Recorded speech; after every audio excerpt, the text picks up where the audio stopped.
बिस्मिल्लाहिर्रहमानिर्रहीम अस्सलाम वालेकुम। मैं हूं दिशान अहमद सिद्दीकी। आप देख रहे हैं सबसे पहले पाकिस्तान।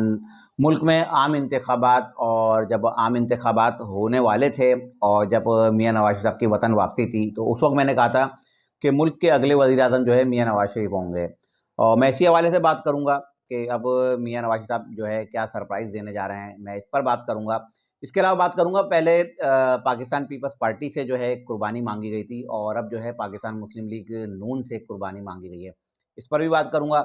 इसके अलावा बात करूँगा पाकिस्तान तहरीक इंसाफ के इंटर पार्टी इलेक्शन, और इसके अलावा बात करूँगा पाकिस्तान तहरीक इंसाफ के अहम रहनुमा रऊफ़ हसन, ये अमरीकी शहरी निकले। तो पहले मैं अपनी आखिरी खबर से अपनी जो है आज के व्लॉग का आगाज़ करता हूँ। पाकिस्तान तहरीक इंसाफ के रहनुमा रऊफ़ हसन, सबको पता है कि उन्होंने जो है आईएमएफ को ख़त लिखा है, और उन्होंने आईएमएफ से जो है पाकिस्तान में जो इंतखाबात हुए हैं, इसमें मदाखलत का उन्होंने कहा है कि आप इसमें मदाखलत करें और 30% जो इलेक्शन जो हैं उसका ऑडिट कराया जाए, और उसके बाद जो है पाकिस्तान को कर्ज दिया जाए। अब रऊफ़ हसन जो पाकिस्तान का मुकदमा लड़ने आए हैं और पाकिस्तान के मुहिब्बे वतन शहरी बन रहे हैं, तो अब उनके हवाले से नया इंकशाफ सामने आया है कि रऊफ़ हसन ख़ुद अमरीकी शहरी हैं, और इमरान खान साहब जो अमरीकी ग़ुलामी से निजात चाहते थे और अमरीका को एब्सोल्यूटली नॉट कहते थे, अब क्या जो अमरीकी शहरी हैं, क्या वो आके अब जो है यहाँ के दिफ़ा करेंगे?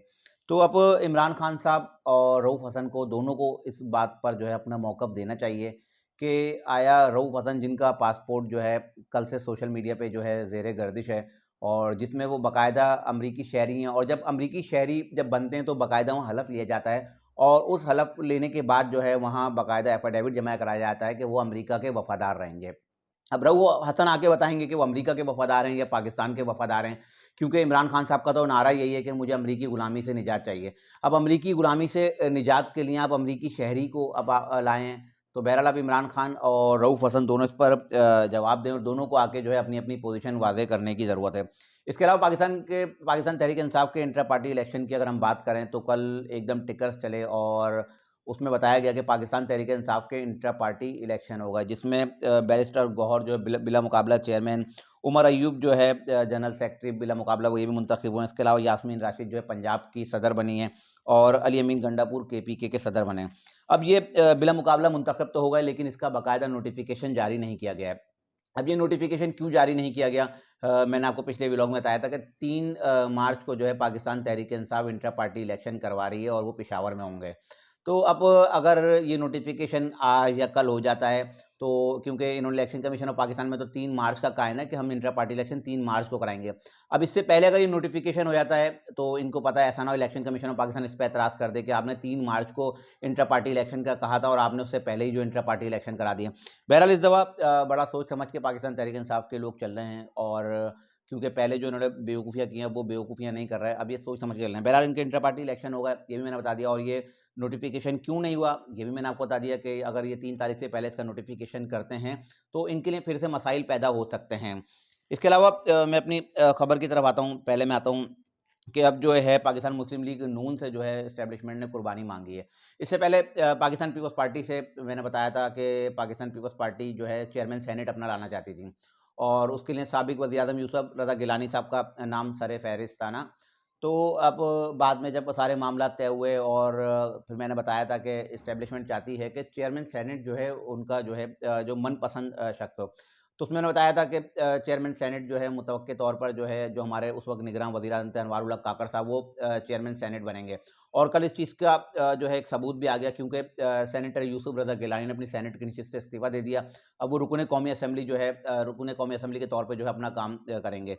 तो अब चेयरमैन सेनेट तो अब मैंने आपको बताया था अनवारुल हक काकड़ साहब अभी सेनेट के इलेक्शन में उन्हें अनवारुल हक काकड़ साहब आएँगे, और अनवारुल हक काकड़ साहब जो है चेयरमैन सेनेट बन सकते हैं। तो ये पाकिस्तान पीपल्स पार्टी क्योंकि अपना चेयरमैन सेनेट लाना चाहती थी, तो ये उनकी कुर्बानी थी। अब पाकिस्तान मुस्लिम लीग नून से जो कुर्बानी मांगी गई है, वो कुर्बानी मांगी गई है वफाकी वज़ीर ख़ज़ाना की।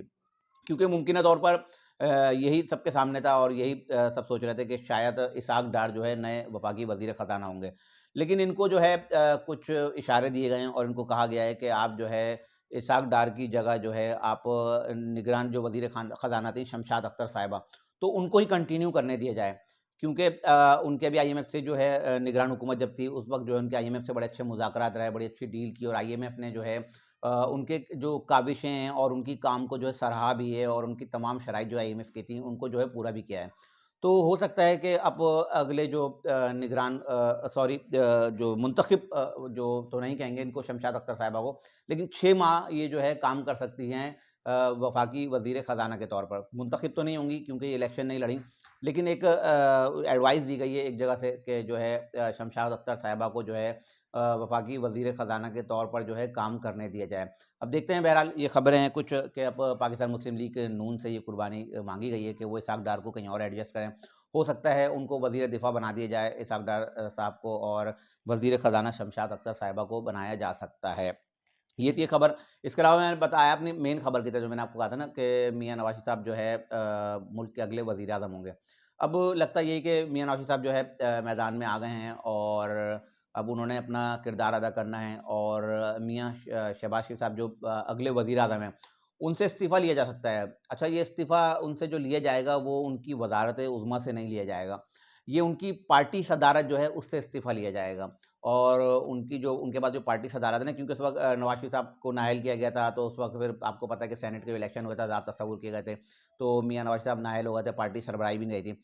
अब मियाँ नवाज़ शरीफ साहब जो है बतौर पार्टी सदर अपनी खिदमत सरअंजाम देंगे और वो अब शहबाज शरीफ साहब रिज़ाइन करेंगे क्योंकि अब वो बता देंगे कि मैं वज़ीर-ए-आज़म बन गया, तो अब मैं जो है पार्टी में जो है बतौर सदर काम करूँ या बतौर वज़ीर-ए-आज़म काम करूँ। तो अब वो पार्टी सदारत से इस्तीफ़ा देंगे और मियाँ नवाज़ साहब दोबारा जो है पार्टी सदर बन जाएँगे। और पार्टी सदर बनने के बाद वो शहबाज शरीफ से भी ऊपर आएँगे, ज़ाहिर-सी बात है मैंने कहा था ना वज़ीर-ए-आज़म वाली बात जो मैंने की थी मियाँ नवाज़ साहब वज़ीर-ए-आज़म बनेंगे। तो शहबाज शरीफ ऑटोमैटिक उनके अंडर आ जाएँगे। वज़ीर आला पंजाब जो उनकी साहबज़ादी हैं मरियम नवाज़ साहब वो भी उनके अंडर आ जाएँगी। तो मियाँ नवाज़ साहब जो है अब मुकम्मल तौर पर जो है मैदान में आएँगे और वो पार्टी सदारत सँभालेंगे और सारे मामलात देखेंगे। ख़ास तौर पे जो बैरूनी सरमायाकारी आनी है मुल्क में, उस पर जो है मियाँ नवाज़ साहब का जो है ज़्यादा फ़ोकस होगा। क्योंकि वो बता चुके हैं कि 2 साल बड़े सख्त हैं, ये अवाम को जो है दोबारा से बर्दाश्त करने हैं और ये तकलीफ़ें बर्दाश्त करनी है क्योंकि महँगाई एकदम से कम नहीं कर सकते। अब बैरूनी सरमायाकारी मैंने कल अपने व्लॉग में बताया था कि जब हलफ़ हो रहे थे कौमी असम्बली के अरकान के, तो उस वक़्त जो है चीन ने खुशखबरी दी थी। अब जो है आपके सऊदी अरब और दीगर ममालिक जिन्होंने पाकिस्तान में सरमायाकारी के वादे किए थे, अब वहाँ से सरमायाकारी आएगी, मियाँ नवाज़ साहब जो है उस पर फ़ोकस रखेंगे। उनकी तरजीह यही है कि मुल्क में जो है बैरूनी सरमायाकारी लाया जाए और मुल्क में जो एक माशी निज़ाम जो तबाह हो चुका है ना, उसको जो है बेहतर किया जाए। अब मियाँ नवाज़ साहब जो है वज़ीर-ए-आज़म तो नहीं बन रहे, लेकिन वो पार्टी के सदर बनेंगे और पार्टी के सदर के तौर पर वज़ीर-ए-आज़म से भी ऊपर के तौर पर वो काम करेंगे क्योंकि सबको पता है शहबाज शरीफ साहब जो है, उनकी मर्ज़ी के बगैर कोई काम नहीं करेंगे। उनकी बेटी वज़ीर आला पंजाब वो उनकी मर्ज़ी के बगैर कोई काम नहीं करेंगी। तो अब मुस्लिम लीग नून जो है बाकायदा मैदान में आ चुकी है और अब देखेंगे कि मियाँ नवाज़ साहब जो है मुल्क की हालात को किस तरह से बेहतर करते हैं। ये थी आज की कुछ इंतहाई अहम खबरें जिसके साथ मैं हाज़िर होता हूँ इंशाअल्लाह मज़ीद खबरों और नए तजज़िये के साथ फिर हाज़िर होऊँगा। तब तक के लिए इजाज़त दीजिए। अल्लाह हाफ़िज़।